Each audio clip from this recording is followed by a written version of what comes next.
إلى يوم الدين.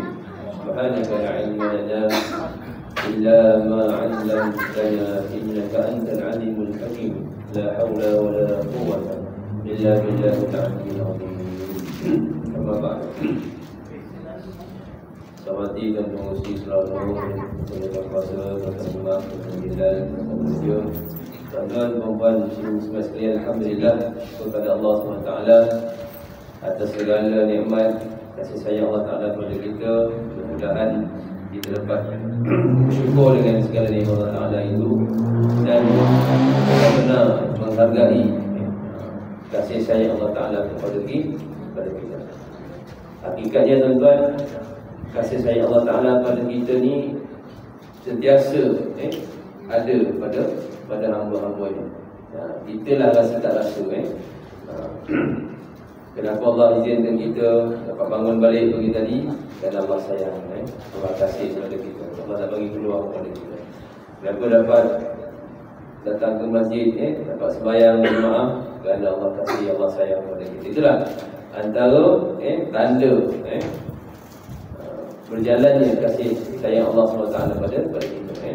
Betul Allah ni bersifat dengan sifat apa? Ar-Rahman dan sifat Ar-Rahim. Itu dalam ayat pertama surah Al-Fatihah tu pun kita baca Bismillahirrahmanirrahim, dengan nama Allah yang Maha Murah lagi Maha Penyayang, Maha Mengasihani. Menunjukkan Allah sendiri memulakan kalamnya itu dengan kita diminta untuk menyebut dengan nama Allah. Selain daripada nama Allah yang 99 yang banyak itu, mula-mula sekali yang kita baca dalam nama Fatihah contohnya, setiap hari dalam sembahyang kita Ar-Rahman Ar-Rahim. Nak beritahu tentang rahmat dan kasih sayang Allah SWT. Jadi insyaAllah hadis malam ini jadi kat hulu hadis yang ke-24 lah, insyaAllah kita akan tengok satu hadis yang agak panjang juga. Cuma hadis ini dia punya levelnya agak tinggi berbanding hadis biasa. Kerana hadis yang kita bawa pada malam ini dia dalam kategori hadis Qudsi. Hadis Qudsi. Hadis Qudsi ni hadis yang apa nama lafaznya itu dari lafaznya dari Nabi, tapi maknanya itu dari Allah Subhanahu wa Ta'ala.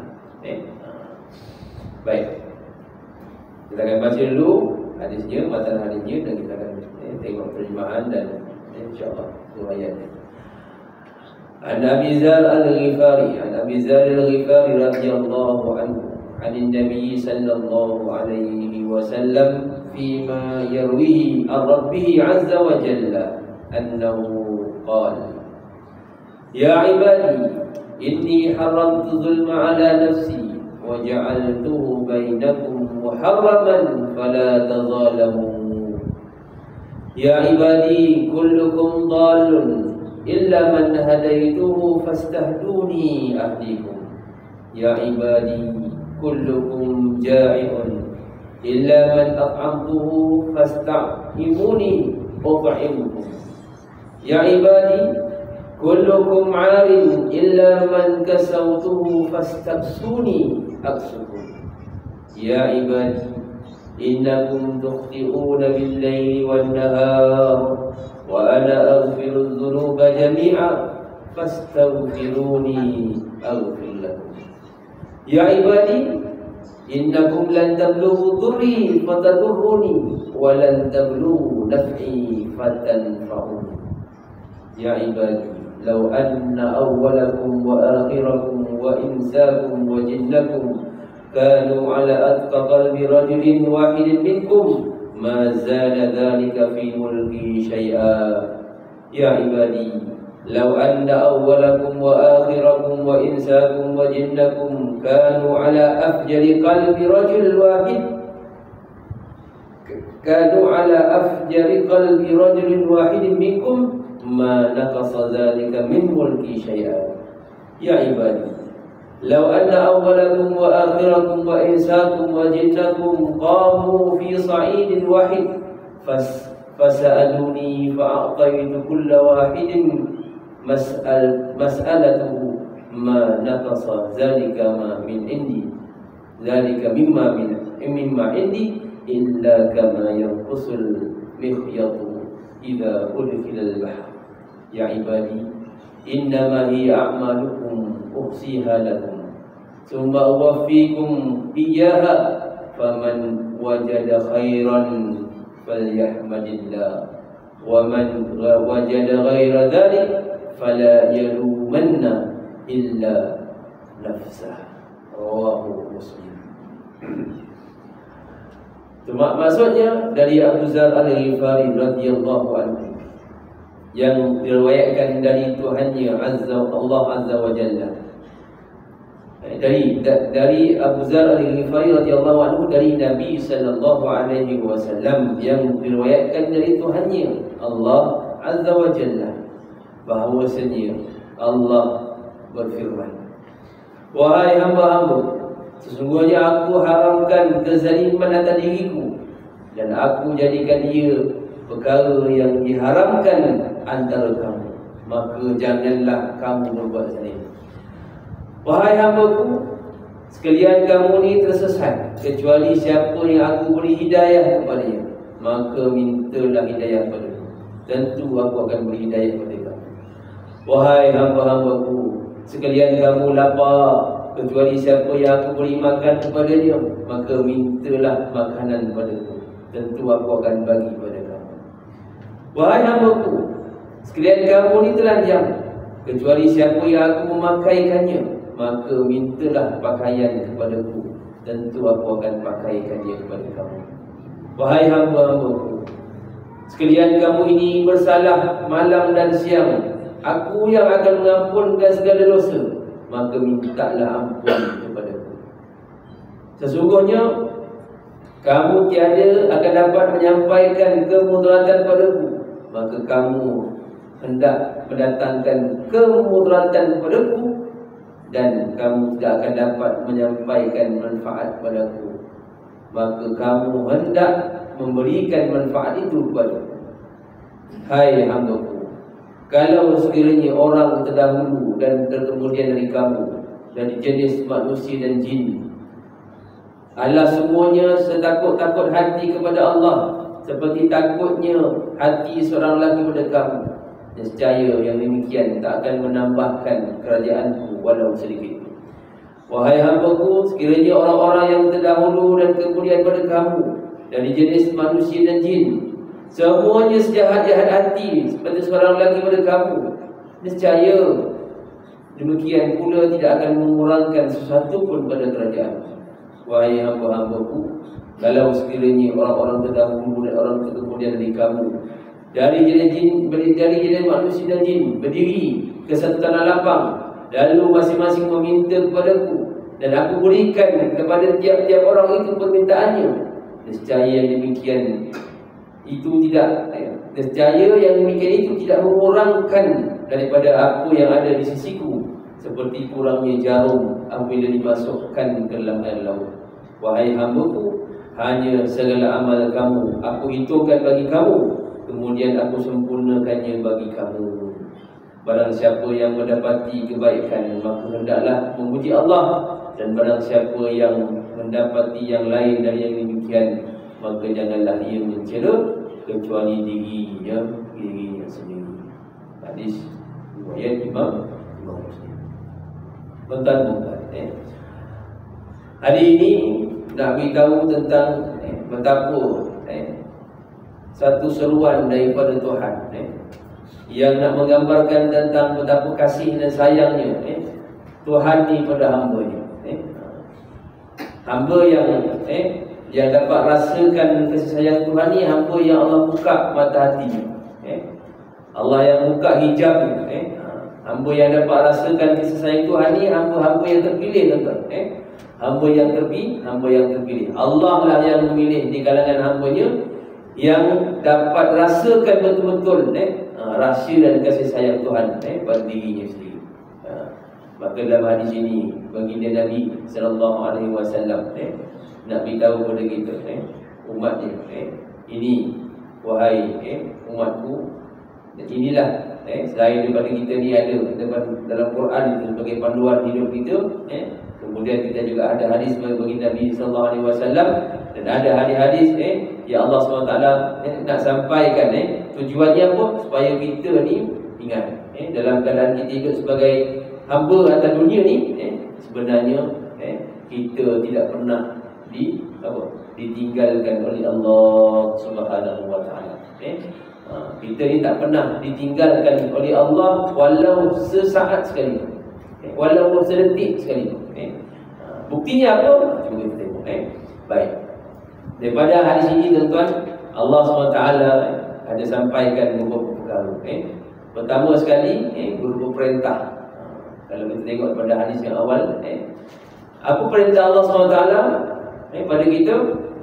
Pertama sekali Allah kata, wahai hamba, aku telah haramkan diri aku, inni haramtu zulma ala nafsi, aku telah haramkan satu sifat zalim.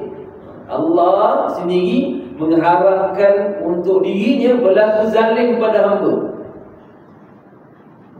Baik itu dalam ayat wa mallahu bi dhallamin lil ibad, dan tidaklah Allah ini berlaku zalim kepada hamba-hambanya. Kalaupun Allah bagi benda tu pada kita dalam bentuk apa, contohnya balasan. Kalau kita tengok balasan, kenapa balasan neraka tu ada? Bukan kerana Allah zalim, tak. Kerana Allah dah bagi peluang pada kita. Allah dah bagi peluang pilihan kepada hamba. Tapi siapa yang tak nak ikut? Hamba. Siapa yang tak nak pilih? Hamba. Maka neraka itu sebenarnya bukan satu bentuk kezaliman Tuhan kepada hamba, tapi Allah ciptakan neraka, Allah berikan gambaran neraka pada kita ni, terutama bagi yang hidup ni, supaya kita beringat. Dah tahu dah buat begini ini kesannya, ini natijahnya, ini akibatnya. Maka jangan buat, jangan lakukan, jangan langgar. Tapi kalau langgar juga bukan salah Allah, bukan salah Allah. Maka pertama sekali perintah Allah Ta'ala tu, wa ja'altuhu bainakum muharraman, Allah telah jadikan apa? Jangan kamu juga berlaku zalim di kalangan kamu. Fala tadhalamu, jangan kamu berlaku zalim. Baik. Yang pertama ni Allah Subhanahu wa taala nak ingatkan kepada kita, Allah sendiri tak berlaku zalim kepada hamba-hambanya. Allah ciptakan kita contohnya dengan seadil-adilnya. Manusia ni Allah buat dengan sebaik-baik kejadian dan seadil-adilnya kita ni. Seadil-adilnya. Allah cipta dunia ni semua untuk kita. Allah ciptakan dunia semua untuk kita. Tanahnya, lautannya, udaranya, tumbuh-tumbuhannya, semua Allah buat untuk manusia. Kan? Semua kita ambil manfaat daripada ciptaan Allah Subhanahu wa taala. Bahkan binatang-binatang yang melata ni pun semuanya digunakan oleh kita sendiri. Oleh kita sendiri. Bila mana Allah SWT dah bagi kita macam-macam, maka tentulah Allah nak ingatkan kita, jangan ada satu sifat yang namanya sifat zalim. Sifat zalim, berbuat jahat kepada sesama kamu, ataupun berbuat jahat kepada makhluk-makhluk Allah yang lain. Baik. Cuma bila kita nak faham zalim ini, dia terbagi pada dua. Satu, Allah Ta'ala nak kita ni sebagai hamba jangan zalim kepada diri kita sendiri. Jangan zalim pada diri kita sendiri. Allah sendiri tak zalim pada kita, tapi jangan pula kita menzalimi diri kita sendiri. Macam mana yang katakan zalim pada diri sendiri, tuan-tuan? Allah Ta'ala dah bagi kita satu jalan untuk kita tak jadi zalim, iaitu dengan kita menyembah Allah sebenar-benar Tuhan. Menyembah Allah sebenar-benar Tuhan, itulah sebenarnya jalan keluar pada untuk kita tak zalim pada diri sendiri. Kerana kita telah menyembah Tuhan yang sebenar-benarnya. Maksudnya kita tak mensyirikkan Allah Subhanahu wa taala. Tak zalim pada diri maksudnya kita tak syirikkan Allah. Tak syirikkan Allah Subhanahu wa taala. Kerana Allah Taala sendiri beritahu, innasyirka, dalam surah Luqman ayat 13. Innasyirka la zulmun azim. Sesungguhnya mensyirik, menyekutukan Allah itu sebesar-besar kezaliman. Jadi untuk pastikan, pertama sekali kita tak zalim pada diri kita sendirilah. Pastikan diri kita ni menyembah Allah yang sebenar-benar Tuhan, tak mensyirikkan Allah. Bagi orang yang dah ada hidayah, yang dah ada iman, dah ada Islam, jagalah hak Allah baik-baik. Jaga hak Allah sekuat-kuat seerat-eratnya. Apa yang Allah suruh, hak-hak Allah. Ini apa tuan-tuan? Allah nak kita beribadat pada Dia. Beribadat pada Dia. Beribadat. Sebab itu kita ni, bagi orang beriman ni, ada masa yang kita kena peruntukkan sungguh-sungguh, dan kita kena fokus, dan kita kena berikan perhatian sungguh-sungguh. Masa ibadat yang telah diperuntukkan pada kita untuk ibadat saja, tak boleh buat lain. Sebab itu dalam sembahyang kita, dalam sembahyang ini orang yang tak zalim pada diri sendiri ni, yang Allah dah bagi hidayah iman dan Islam ni, bila sembahyang tu, cuba kita tengok Allahu Akbar, takbiratul ihram. Kenapa namanya ihram? Takbiratul ihram, ihram tu takbir yang mengharamkan kita. Bila dalam kita mengangkat takbir itu, mengharamkan kita daripada terlibat dengan benda lain selain daripada urusan kita dengan Allah. Baik itu, yang pertama ni, bagi pastikan diri kita ni tak zalim tuan-tuan. Dalam ibadah sembahyang tu, pastikan dalam keadaan kita sembahyang tu benar-benar kita sembah Allah. Bukan dalam sembahyang itu Allahu Akbar, mula semua benda-benda dunia menerawang masuk gitu kan. Fikir, dunia pun bawa sekali dalam kehidupan kita. Waktu dulu warung Datuk Ismail Kamus kata apa? Kadang-kadang kita ni sembahyang, dalam sembahyang tu jumpa kunci hilang dalam sembahyang tu jumpa kunci hilang jumpa stokin bawah katil boleh menyelesaikan masalah dalam sembahyang. Kenapa? Kita tak ada lagi sifat khusyuk dalam sembahyang. Lepas tu kita dah tak jaga hak Allah. Bila tak jaga hak Allah, kita sedang menzalimi diri kita sendiri. Padahal sembahyang tu lama tu sikit, sekejap je tuan-tuan. Sembahyang tu kejap je. Allah bagi kita semua ni, segala-galanya dunia ni untuk kita.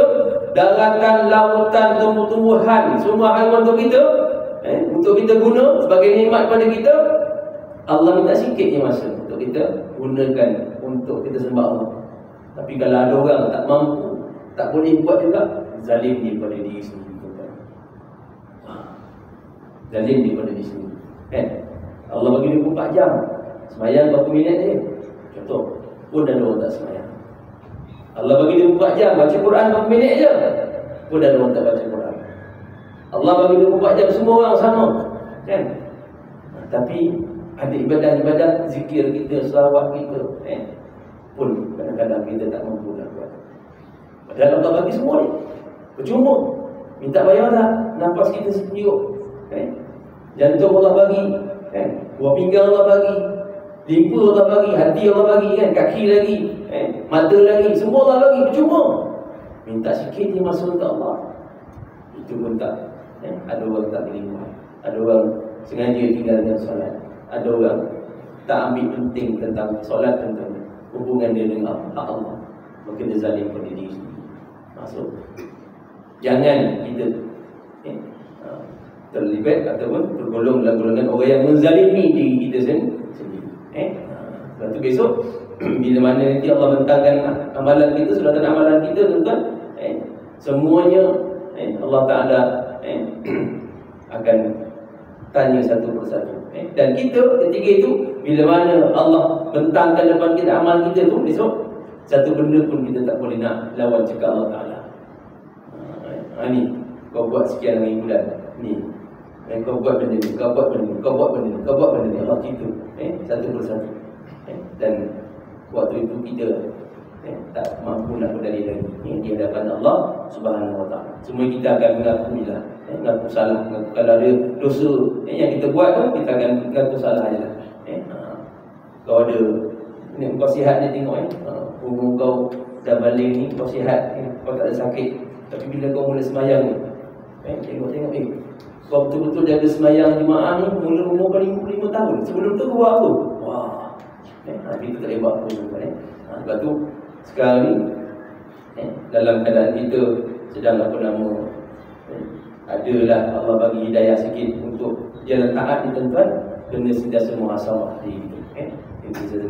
Kerana Allah akan hitungkan segala benda yang lepas-lepas tu, Allah akan hitungkan, Allah akan kira. Dan tak ada benda yang akan terlepas pada perhitungan Allah Subhanahu Wa Taala. Jadi pertama tadi, jangan berlaku zalim pada diri sendiri dengan apa? Dengan kita mengabaikan Allah Taala. Lebih teruk lagi, jangan sampai kita ni sampai ke tahap tak beriman dengan Allah Taala, ataupun mensyirikkan Allah Subhanahu Wa Taala. Kita kena pastikan kita tak berlaku zalim pada diri kita. Yang kedua barulah jangan berlaku zalim pada sesama kita. Jangan berlaku zalim. Lepas tu pastikan kita ni hidup, jangan sampai hidup kita ni menyebabkan orang lain menderita disebabkan kita. Jangan ada orang lain yang terseksa disebabkan kita. Jangan ada orang yang datang mudarat disebabkan kita. Kita tengoklah daripada keluarga kita sendiri. Dalam keluarga kita sendiri contohnya, kalau kita ni ibu ayah, dalam keluarga, pastikan kita tak menjadi sebab keluarga kita tu besok kita tak didik dengan betul-betul, tak bawa agama tu betul-betul, hanya anak isteri kita terabai, agamanya tak ada dan sebagainya. Maksudnya kita berlaku zalim pada ahli keluarga kita. Ada tanggungjawab kita tu, amanah Allah bagi tu, bagi ketua keluarga contohnya, amanah Allah bagi tu untuk pastikan keluarga kita tu, Allah kata, ya ayyuhallazina amanu qu anfusakum wa ahlikum nara. Wahai orang beriman, jaga diri kamu dan ahli keluarga kamu daripada api neraka. Tapi ada orang dia tak kisah. Dia pasti yang dia nak hidup dia, penting keluarga aku, anak-anak aku harta semua bagi sama rata dah, kan? Anak aku ada rumah seorang sebuah tu dah, anak aku dapat bahagian harta sudah, dunia je yang dia tinggalkan. Tapi bab yang sepatutnya dibagi, macam mana ilmunya, macam mana agamanya pada ahli keluarga tu, contohnya sebagai ketua keluarga ni tuan, jangan ingat kita terlepas. Ada amanah yang Allah bagi pada kita ni untuk pastikan ahli keluarga kita ni semua ni dapat dapat faham agama contohnya, dapat faham sembahyang contohnya. Tapi kalau kita abaikan amanah dan tanggungjawab itu, Allah akan perhitungkan kepada kita. Maksudnya kita berlaku zalim pada ahli keluarga kita sendiri dalam keadaan kita tak sedar. Kita mungkin ingat kita dah bagi sepenuh kasih sayang pada ahli keluarga kita, kan? Dah bagi itu, dah bagi. Tapi benda yang paling penting, contohnya buat agama contohnya. Anak contohnya, kan? Pastikan anak kita tu nombor 1 ke nombor 2 atau nombor 12 atau nombor 13 itu nanti keluarga anak, pastikan semua anak-anak tu tuan-tuan dapat faham agama yang sebenar-benarnya. Dapat belajar sembahyang dengan betul, dapat baca Quran dengan betul. Bukan hanya sibuk nak pastikan anak pandai SPM semua A, 20A, 30A, dapat kerja bagus. Itu tanggungjawab kita lah dalam bab dunia. Tapi dalam bab mereka ni dengan Allah Ta'ala di hari akhirat, ada benda yang sama kita buat. Adakah benda yang sama kita buat macam kita buat untuk dunia? Kalau tak buat, kita zalim pada hari keluarga kita. Besok akhirat dia akan tuntut pada kita. Tuan, dia akan tuntut. Anak, isteri, kawan, semua besok akan tuntut menuntut. Jangan ingat kita boleh lepas. Anak akan besok mengadu dengan Allah Ta'ala, ya Allah, bapa aku dulu tak pernah bagi aku pendidikan agama sempurna. Mak aku dulu pun sama juga. Sibuk dia tengok TikTok, sibuk dia tengok drama TV Korea lah. Apalah contoh-contoh, bukan tak bagi tengok lah. Tapi mak aku dulu tengok cerita Hindustan sampai tak semayang. Sampai tak ingat dia betul semayang. Besok akan gaduh. Isteri akan salahkan suami akan salahkan isteri, anak-anak salahkan mak ayah semua. Jangan berlaku zalim. Inilah bab bernama dalam kita nak memahamkan, contohnya dalam bab agama. Dan juga apatah lagi perkara lain. Hidup ni tuan-tuan, kalau boleh jadilah orang yang boleh beri manfaat pada orang lain. Kita ada tu, orang hargai, orang dapat manfaat pada kita. Kita tak ada, orang terasa. Jangan sampai kita ada tu jadi beban pula pada orang. Orang tak suka tu satu. Bahkan kita ada tu dalam masyarakat boleh menyusahkan orang. Jangan jadi begitu. Jangan jadi begitu. Jadilah kita orang yang dapat menyenangkan orang lain. Jangan sampai kita ada dalam masyarakat contohnya ataupun dalam keluarga kita menyebabkan mudarat, menyebabkan berlaku orang contohnya orang tu jadi derita dengan kita, sengsara dengan kita. Macam-macam lah hari ni berlaku kan. Bab kita cerita bab yang paling dekat ni kita buat keluarga kan. Macam mana ada juga kalangan keluarga hari ni yang ayahnya contohnya tak bagi nafkah yang betul pada ahli keluarga kan, ada kan. Kalau dah bercerai contohnya, suatu benda ayah tinggalkan terus anaknya tu kan, tak pedulikan nafkah ni contoh. Benda ni real kan berlaku dalam masyarakat kita. Kesian anak tu dengan ibunya contoh. Contoh. Ayah ni pula sibuk. Dah ada orang lain contohnya kan, tak pedulikan anak. Padahal itu tanggungjawab dia, anak tu anak dia contoh kan. Berlaku dalam masyarakat kita. Orang yang culas nak bagi nafkah. Anak tu tukang ganting lah, contohnya kan nak belajar, nak hidup. Ayah ni tak perlu contoh. Begitu juga dengan yang lain. Jangan sampai tak begitu. Itu dalam beberapa keluarga. Dan bab yang lain, jangan sampai kita ni menyebabkan kehadiran kita dalam kalangan masyarakat contohnya menyebabkan kita ni beri impak buruk, beri kesan buruk. Jangan begitu. Begitu jugalah di peringkat kita ada di level mana kita sekalipun. Jadi pemimpin, pastikan pemimpin tu menyenangkan rakyat. Jadi pemimpin biar kita ni yang susah dulu kita lah, rakyat senang. Senangkan rakyat dulu baru pemimpin. Jangan jadi pemimpin rumah dia besar dulu, kereta dia besar dulu kan. Jadi pemimpin patutnya biar rakyat tu kenyang. Gak ada apa? Jadi pemimpin ni kullukum ra'in wa kullukum mas'ulun an ra'iyati. Setiap kamu pemimpin dan setiap orang kamu pimpin tu Allah akan tanya. Allah akan tanya.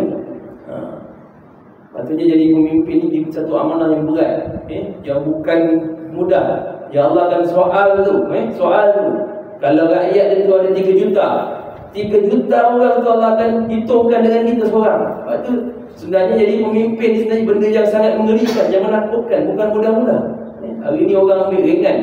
Nak jadi pemimpin berebut. Ini bukan dah sanggup. Macam-macam buat cara nak jadi pemimpin, akhirnya jadi pemimpin khianat, tak amanah. Contoh, habis rakyat pula yang susah. Banyak kan? Kalau tuan nak tengok cerita-cerita ni, tengok cerita Tamil kan. Tengok cerita Tamil kan. Macam-macam jadi pemimpin kan. Dia pula menyapu, mengambil hati rakyat kesian tak sekolah rakyat nak pergi belajar tentu ilmu, kena lalu sungai kan, kena lalu pegang jabatan yang roboh. Padahal dia jadi pemimpin. Wah, bukan main hebat lagi, rumahnya besar, bukan main lagi besar kenderaannya kan, bertukar-tukar contoh ini tak kata sesuatu ini juga besok bila mana besok rakyat besok Allah Ta'ala akan menuntut benda-benda begini. Lepas tu tak mudah. Apatah lagi kita lah dekat mana-mana jabatan ke, jangan buat inaya ke orang, jangan nak kenakan orang contohnya. Jangan tuan-tuan walaupun kita berjaya contohnya kenakan orang tu, inaya dia, kami hitamkan kawan kita contohnya, ingat dunia kita lepas, tapi pengadilan Allah Ta'ala kita tak lepas. Jangan buat benda-benda. Kalau boleh kita ni janganlah ada dosa dengan orang. Dosa dengan orang tuan-tuan, kita akan dipertanggungjawabkan. Kenapa besok bila mana katalah selesai urusan kita besok dekat mahsyar, dekat sirat, dekat hisab, tiba-tiba nak masuk syurga, ada benda yang kita tak selesai dengan hubungan sesama manusia, ada hutang kita dengan sesama manusia ni yang belum selesai, maka benda tu akan menghambat kita pada masuk syurga. Selagi tak selesai, akan ditahan dulu. Tak mudah tuan hidup ni. Lepas tu kita make sure lah, pastikan diri kita ni hidup beri manfaat. Kalau tak beri manfaat, jangan menyusahkan orang. Kalau tak boleh menyenangkan orang, jangan menyusahkan orang. Itu je, simple je prinsip ni. Tak boleh menyenangkan orang, jangan menyusahkan orang. Prinsip ni. Jangan sesekali kita digunakan apa yang ada pada kita ni, pangkat ke, harta ke, apa ke yang Allah bagi kita pada kita ni kan. Kesihatan ke apa ni kita nak gunakan orang lain, nak pun nak inai orang, nak fitnah orang, nak adu domba pasal orang, menyebabkan kita nanti ada masalah bila mana besok di hadapan Allah Ta'ala. Dosa yang melibatkan hubungan sesama manusia ni kena selesai dulu. Lepas tu nak mudah panduan ulama pada kita, kita sendirilah kalau nak mudahkan kehidupan kita, sama ada kat dunia atau sampailah ke akhirat, jadilah orang pemaaf. Jadilah orang yang sentiasa mudah untuk memaafkan. Jadi orang yang sentiasa mudah untuk memaafkan. Supaya kita ni besok tak ke apa? Kita nak jadi orang yang berhati besar, memaafkan. Dan kita hendaklah jadi orang yang mudah untuk minta maaf kepada orang. Berlapang tadi. Minta maaf, kita ni sentiasa minta maaf kat orang. Kalau ada salah, bukan raya je. Raya bukan sesi untuk minta maaf. Sebenarnya minta maaf ni kena hari-hari sebenarnya. Kena hari-hari. Kena hari-hari. Supaya kita ni, kalau lah kata tak ada Allah mati, tak ada dosa kita dengan orang. Dan kita sentiasalah mudah untuk memaafkan orang. Maafkanlah. Kalau boleh sebelum tidur tu maafkan. Maafkan orang. Apa jugalah kalau kita rasa orang ni tadi macam ada beli-beli aku, maafkanlah. Orang ni ada tulis buruk pasal aku, maafkanlah. Orang ni tadi macam ada buat sesuatu kat rumah aku dah benda dah dia buang sampah kat aku, tak dalam tong sampah rumah aku. Contoh-contoh kalau rumah taman dia gitu kan, sampah yang wangi-wangi letak kat rumah dia, sampah buruk letak kat rumah jiran. Ada kan gitu? Kan? Jiran ni tuan-tuan lagi lah hebat punya cabaran dia. Sebab tu kata Nabi, siapa yang beriman pada Allah dan hari akhirat, hendaklah dia memuliakan jiran dia. Dan tanda orang tu beriman pada Allah dan hari akhirat, dia memuliakan jiran dia. Itu betapa besarnya jiran dia. Lepas tu pastikan kita ni dalam hadis yang pertama ni tuan-tuan, Allah Ta'ala kata jangan buat zalim pada orang. Kerana zalim tu sendiri dia akan menyusahkan kita. Menyusahkan kita. Menyusahkan kita. Baik. Kemudian Allah Nabi SAW Allah SWT menyambung lagi. Ya ibadi kullukum dhalun illa man hadaituhu fastahduni ahdikum. Wahai hambaku, kamu ni sesat kecuali orang yang aku beri hidayah, maka hendaklah kamu minta hidayah kepada aku. Fastahduni ahdikum. Kita ni tuan-tuan, kalau Allah biarkan habis kita. Sebab tu kita ni kena doa kepada Allah, wahai Allah, jangan kau lepaskan aku. Wala takilni ila nafsi tarfat ain. Wahai Allah, jangan kau lepaskan aku, jangan kau biarkan aku menentukan nasib aku sendiri, walaupun dengan sekadar kedipan mata. Biarlah Allah yang sentiasa pandu kita. Allah sentiasa pandu kita dengan hidayah. Dan ini kena minta, kata, kena minta. Bantu orang yang Allah beri hidayah, yang Allah pandu dengan hidayah, maka hidupnya teratur atas dunia ni. Mudah nak buat ibadat, tak suka buat maksiat, buat baik dengan orang, hebat. Dia dengan sama manusia tak ada masalah. Kenapa? Dapat hidayah Allah, Allah bantu dia. Sebab apa? Dia minta dengan Allah. Minta tu melalui jalan apa? Jalan taat tadi lah. Dalam sembahyang contohnya, bila kita sembahyang kan, kita baca surah Al-Fatihah setiap rakaat. Ihdinas siratal mustaqim. Ya Allah, tunjukkanlah aku jalan yang lurus. Kena minta, hidayah ni kena minta. Dan minta selalu dengan Allah sungguh-sungguh. Sebab tu orang yang sembahyang, insya-Allah kehidupannya terjamin. Allah pelihara, Allah jaga. Tapi kalau tak sembahyang, kita minta hidayah Allah Ta'ala, Allah akan biarkan. Bila Allah biar, tuan-tuan, ya, Allah biar ni bukan Allah zalim, bukan Allah Ta'ala nak biarkan kita orang kata apa begitu-gitu masuk neraka. Tapi Allah nak beritahu kita tanpa hidayah Allah Ta'ala ni, kita ni tak ubah macam apa? Macam binatang. Kita ni kalau tak ada hidayah Allah, hidup kita ni tak ubah macam binatang. Allah kata apa?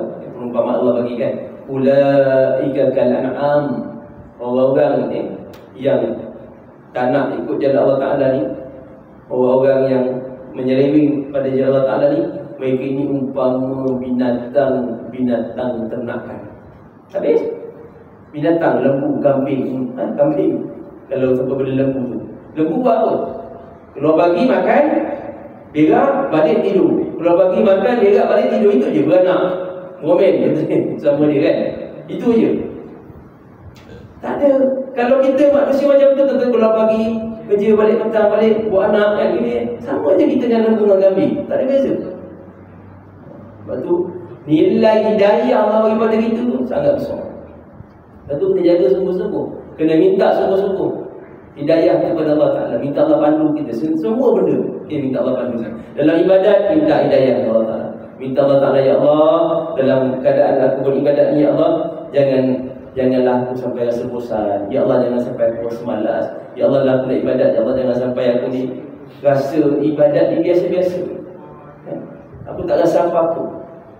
Benda yang paling merisaukannya, sepatutnya kita risau ialah bila kita buat ibadat tu kita tak rasa apa-apa. Kita sembahyang ni, kita balik sembahyang rasa tak ada apa-apa. Ataupun lebih teruk lagi, bila tak sembahyang tak rasa apa-apa. Ataupun lebih teruk lagi, ada orang buat dosa, dia rasa bangga pula dengan dosa dia. Ini dah tahap yang paling teruk. Semuanya ini kita minta dengan Allah Ta'ala. Allah Ta'ala kata, kamu ni sesat, kamu semua ni, kalau aku tak beri hidayah, kamu ni semua sesat. Dan bila sesat, tuan-tuan, umpama binatang, balhum adall, bahkan lebih teruk lagi. Gambaran Allah Ta'ala nak bagi pada manusia yang tak nak ikut jalan Allah Ta'ala, dan ikut jalan Allah Ta'ala ni, umpama binatang. Kenapa? Lahum qulubun la yafqahuna biha. Ada hati, tak nak faham. Ada hati, tak nak. Ada mata, tak nak tengok kebesaran Allah Ta'ala. Ada telinga, tak nak dengar, kan? Kan ayat tu sambungan. Lahum qulubun la yafqahuna biha, wa lahum a'yunun la yubsiruna biha, wa lahum adhanun la yasma'una biha, ulaika kal an'am bal hum adall. Orang yang ada hati dan nak faham, dah tengok dah dunia akhir zaman ni, macam-macam tanda Allah bagi, macam-macam peristiwa Allah tunjukkan. Kalau mati tu hari-hari manusia mati, tuan-tuan. Orang yang kita kenal mati, yang tak kenal pun mati. Orang yang sihat mati, orang yang sakit pun mati. Orang yang macam-macam. Orang kaya mati, orang tak kaya pun mati. Raja mati, rakyat biasa pun mati. Kan lagu kan? Orang kaya mati, orang miskin mati, rakyat biasa mati, raja-raja semua mati. Allah bagi tunjuk depan kita ni. Kita ni bukan kekal. Nak beritahu kita tak kekal. Yang kita kejar tak kekal. Kau akan mati. Apa persiapan kau? Apa yang kau nak buat besok? Jumpa dengan Allah. Tapi hati tertutup, kan? Tertutup dengan apa? Kerana apa? Dosa kita banyak, Allah Ta'ala. Dan dosa tak nak taubat. Dah tahu dosa, banyak dosa ni tak nak taubat. Dah tahu banyak dosa, tak nak balik cepat-cepat Allah Ta'ala, terus jawabkan diri dalam dosa. Maka hatinya tertutup. La yafqahuna biha, tak nak ambil pengajaran. Walahum a'yun, ada mata tengok ni, apa yang ada sekeliling ni, tanda-tanda besar Allah Ta'ala. Tengok Allah Ta'ala buat macam-macam, kan. Sebagai kita nak faham, dan Allah Ta'ala dah bagilah pada kita semua benda. Kita boleh tengok depan mata pun tutup, tak nak tengok. Ada telinga, Allah, keterangan ayat-ayat Allah Ta'ala, ayat-ayat daripada Al-Quran, hadis, dia bacakan, tak nak dengar. Bahkan sibuk pula nak dengar benda lain, habis. Ulaika kal an'am, mereka ni kita Allah bahawa binatang. Balhum adall. Waliyahzubillah. So hidayah kena minta. Minta. Semua orang baik orang yang kedudukan itu hampir Allah Ta'ala, muqarrabun, di kalangan ulama-ulama pun mereka sudah minta Allah Ta'ala. Apatah lagi kita ni, saya contohnya, orang biasa-biasa ni, kenalah selalu minta Allah Ta'ala bantu, tunjukkan kita, lorongkan kita benda yang betul, bagi kita dalam ibadah ni dapat istiqamah.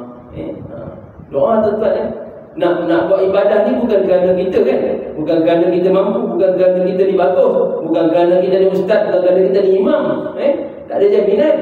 Tak ada jaminan. Berapa ramai imam yang duduk dekat kuartus masjid itu aja, bila tak tugas tak datang sembahyang kat masjid, sembahyang kat rumah. Ada tak?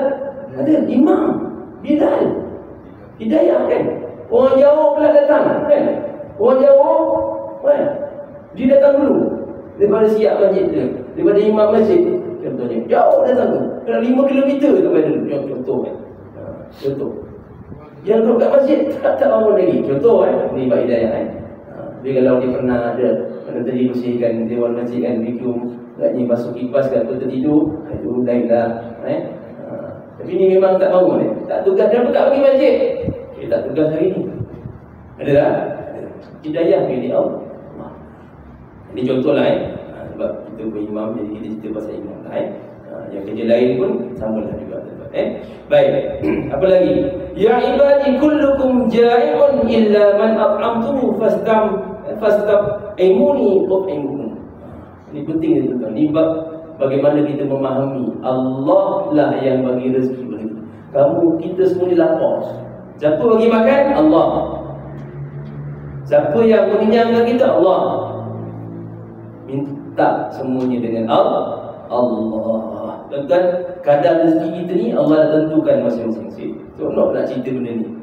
Kalau tuan-tuan pernah dengar kat TikTok, Datuk Padishah pernah cerita. Kalau nak kira binatang lah tuan-tuan, binatang, tuan-tuan tahu cicak. Cicak. Kenal cicak? Cek. Dia boleh nyanyi kan? Cicak tu ada cicak. Cicak tu kan? Cicak Allah buat dekat mana dia duduk? Merayap kan? Merayap. Macam mana dia cari makan? Tuan-tuan, cicak tak makan ayam goreng. Dia tak makan apa? Ikan syakap 3 rasa kan? Tak makan sup kebab tau. Cicak ni kalau nak protes, kata dia dengar Datuk Rishan, dia kena cerita boleh tuan-tuan. Kalau nak protes, dia boleh protes daripada Allah Ta'ala. Sebab apa? Semua binatang, semua makanan cicak ni ialah semua haiwan yang bersayap. Cicak tak boleh terbang. Rumah tuan-tuan, cicak terbang tak? Itu cicak kan? Cicak tu, bagaimana Allah aturkan rezeki cicak ni? Semua rezeki mana cicak tak dapat tak cicak ni? Semua cicak ni tuan-tuan atas dunia ni makan dia, makanan dia semua yang bersayap. Benar tak? Berkatu, nyamuk, lalat. Tapi pernah tak tengok cicak mati bulu? Makin banyak ada tak? Sampai ada cicak kobing kan, sebesar-besar halam tu. Takut pula tengok pada jumpa kan. Dulu ada cicak tokek, tak tahu orang buat apa. Orang kata jual sampai ratus-ratus ribu dulu kan. Kena scam je kan, cicak tu kan. Yang cicak boleh makan macam kita, cicak main je kan? Jadi bab rezeki Allah dah aturkan sebenarnya. Kita kena usaha lah. Cicak tu pun cari makan tu kan, bukan duduk saja je. Tunggu datang binatang kulit kata kan. Tak, dia berayap-ayap kan. Tapi tengok rezeki tu Allah bagi, ada je cicak kan. Makan dia tu ada je. Bahkan orang kata apa, cacing dalam batu, dalam tanah tu pun cacing ada dalam mata kan. Orang makan cacing tak ada mata kan, tak ada kaki pun makan. Kenapa? Yakin dia dengan Allah Ta'ala yang bagi rezeki. So kita dalam keadaan hidup dan dunia tuan-tuan, bab rezeki ni yakinlah kita apa yang Allah dah tentukan, kadar usaha kita kita kena usaha lah. Nak rezeki sekian banyak, usaha kita sekian itu. Maka kalau kita faham bab rezeki ni, kita takkan iri hati dengan apa yang orang lain dapat. Kita takkan rasa cemburu. Kenapa yang orang ada kita rasa tenang-tenang aja. Kenapa kita yakin Allah yang bagi rezeki, Allah yang makan yang kita makan tu tuan-tuan, kita yakin yang bagi makan tu Allah, yang bagi kenyang makan tu pun Allah. Air tak boleh bagi kita hilang haus, tak boleh ingat satu. Yang bagi siapa? Allah. Cuma Allah minta kita dalam buat rezeki ni masing-masing kena ada usaha lah. Dalam buat usaha ni dapat lebih.